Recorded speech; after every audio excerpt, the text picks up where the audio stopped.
Hello, everybody. Welcome to Bandus, the show, where I take a look at a piece of art and make an argument as to why those delightfully wonderful moral busybodies would think it'd be a good idea to either outright ban a film or at least make some good choice cuts.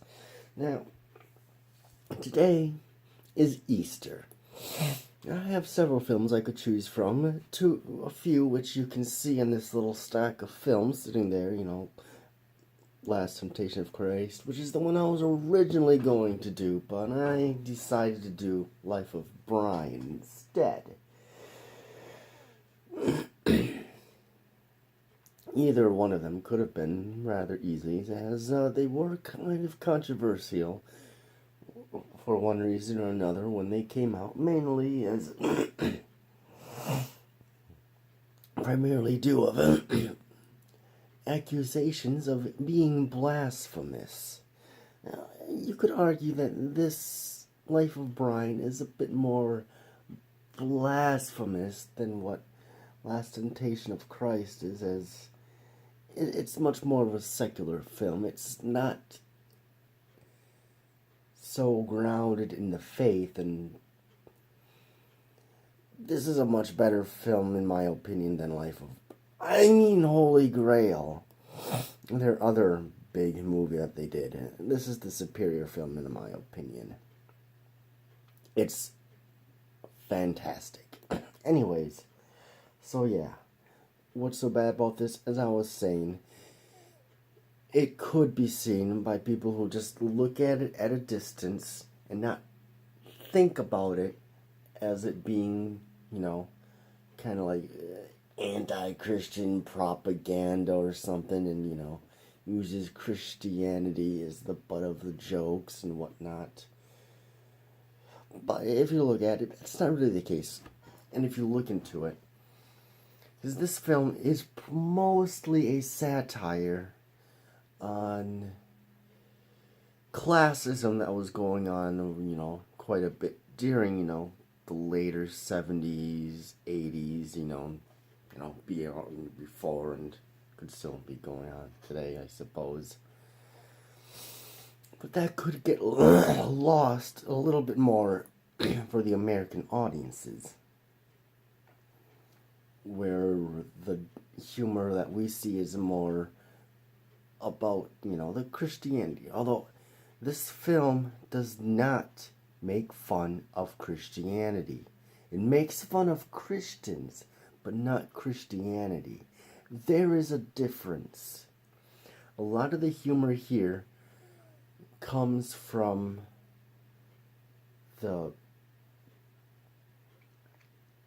what I feel is one of the biggest flaws in any religion. And yes, I am a Christian. That doesn't mean I can't critique my own faith. And the biggest flaws of any religion is, especially, something that spans thousands of years, is all the interpretations as to what does this mean, what does that mean, because, look at all the sects of Christianity we got. We got some of the bigger ones like Mormon, Lutheran, Catechism.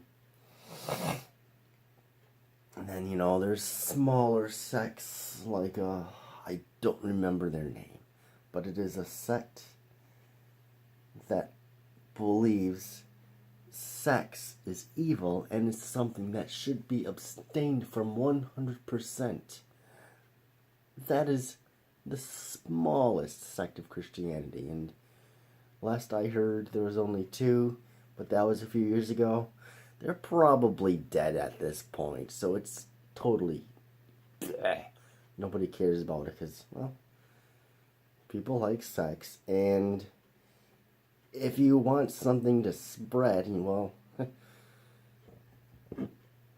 what did God say to Abraham? About having, like, offspring as many as there's stars and whatnot, you know, you can't really multiply unless without sex unless you're an amoeba.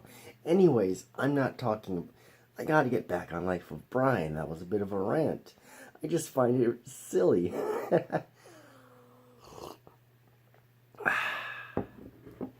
Anyways, yes, perceived blasphemy. Although this isn't a blasphemous film. And, you know, looking at the material, you know, the filmmakers, you know, they looked through the Bible and everything, you know, and they admitted, like, there's really not a lot of stuff to make fun of here. This Jesus guy seemed like a decent dude. But the people that follow him, at least especially now in modern times, that's a different story. That's ripe for riffing. Because it can be pretty ridiculous at times. Especially, you know, like some of the fundamentalist evangelical types.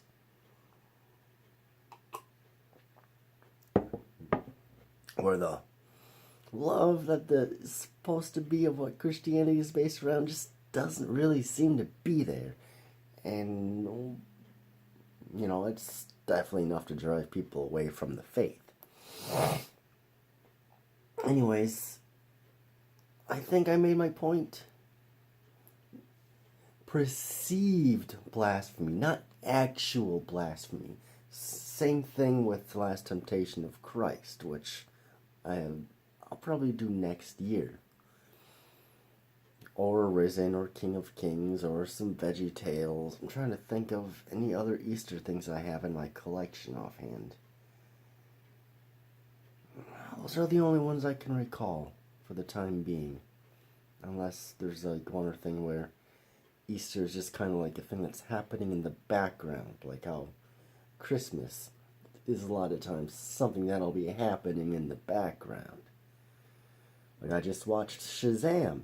It is April. And that film takes place clearly in December.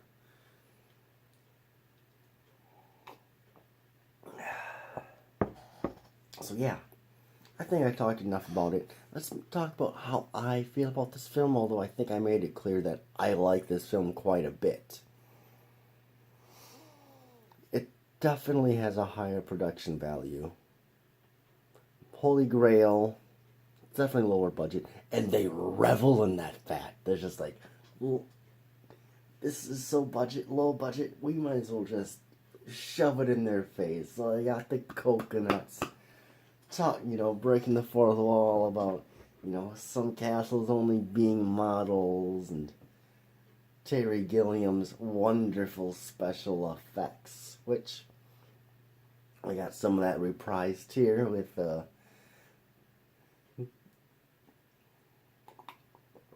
around in the middle of the scene where Brian gets cornered by the Roman guards and he gets saved by a Gilliam cardboard cutout alien spaceship.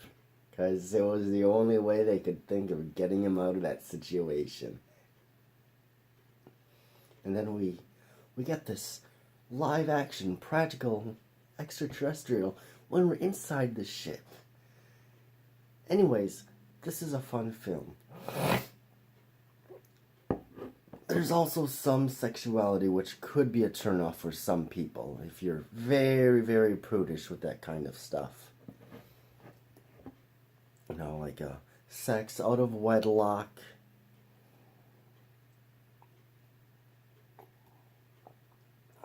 Biggest dickus jokes. But it's all in good fun. And like I said, the satire is mainly about classism. It does go about how far and wide different interpretations go. But it never makes fun of the actual basis, the foundation of the faith that they are very respectful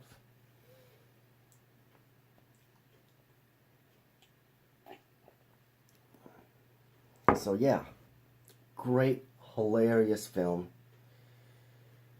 If you really, really like Monty Python and the Holy Grail, you may or may not like this more. They are pretty different films. But this is much more intelligent, you could say. Holy Grail, it's a much more stupid movie. It's much more disjointed. It definitely is more like a bunch of skits weaved together to make a somewhat of a resemblance of a story. This is much more of a straight up solid narrative of Brian's born, Brian dies.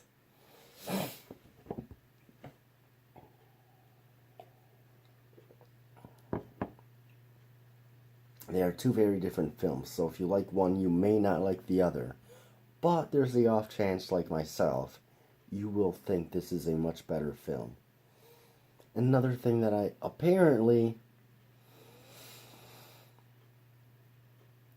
us Americans, we generally seem to prefer Holy Grail, which I can kind of understand, since we have a tendency to have a horrible sense of humor. Look at the comedies that we pump out. They're trash. The Brits, they like this film a little bit more. If you look at what they do, they're drier.